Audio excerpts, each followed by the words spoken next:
മുഅ്മിനീങ്ങൾ ഖുർആൻ ഓതട്ടെ. ചെറുപ്പക്കാരി പെണ്ണുങ്ങളെ, ഏതെങ്കിലും പ്രേമത്തിലോ ഏതെങ്കിലും സോഫ്റ്റ് കോർണറിലോ ചെന്ന് പെട്ടുപോയിട്ടുണ്ടെങ്കിൽ നിന്റെ ബോയ് ഫ്രണ്ടിനോട് പറഞ്ഞേക്ക്, നാളെ മുതൽ ഞാൻ ഇതിനില്ല, ഞാൻ മുഅ്മിനത്തായ പെണ്ണാണ്. ചെറുപ്പക്കാരാ, പറഞ്ഞേക്കണം. വല്ലവളെയും പ്രേമിച്ച് കല്യാണം കഴിക്കാനാണ് നിന്റെ ലക്ഷ്യമെങ്കിൽ പ്രേമത്തിൽ തുടങ്ങുന്ന കല്യാണത്തിന് അള്ളാഹു ബറക്കത്ത് തരില്ല കേട്ടോ.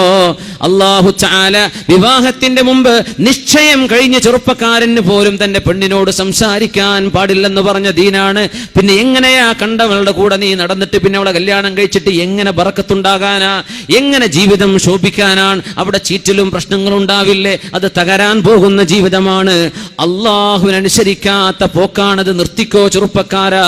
നിന്റെ പെണ്ണിനോട് പറഞ്ഞു കൊടുത്തേക്കിൻ, പെണ്ണെ, നമ്മൾ രണ്ടുപേരും തൗബ ചെയ്ത് മടങ്ങേണ്ടവരാണ്. നമുക്ക് അള്ളാഹുവിനെ സൂക്ഷിക്കാം. ഞാൻ തൗബ ചെയ്ത് മടങ്ങുന്നു, ഇനി ഞാനും നീയും ബന്ധമില്ല കേട്ടോ. നിക്കാഹിലൂടെ നമുക്ക് യോജിക്കാൻ കഴിഞ്ഞാൽ ഇൻഷാ അല്ലാഹ്, അള്ളാന്റെ തീരുമാനമുണ്ടെങ്കിൽ അങ്ങനെ, അല്ലാതെ നമുക്കിനി ബന്ധം പാടില്ലെന്ന് തന്റെ കൂട്ടുകാരിയോട് പറഞ്ഞോ ചെറുപ്പക്കാരാ. ഇത് അള്ളാഹുവിന്റെ ലോകമാണ്. നിയമം അള്ളാഹുവിനാണ്. വലഹുൽ മുൽക്ക്, നിയമം അല്ലാഹുവിനാണ്. ഇവിടെ ലില്ലാഹിൽ ഹുക്മു മിൻ ഖബ്ലു വ മിൻ ബഅദു, ഇടപെടാനുള്ള അധികാരം അല്ലാഹുവിനാണ്.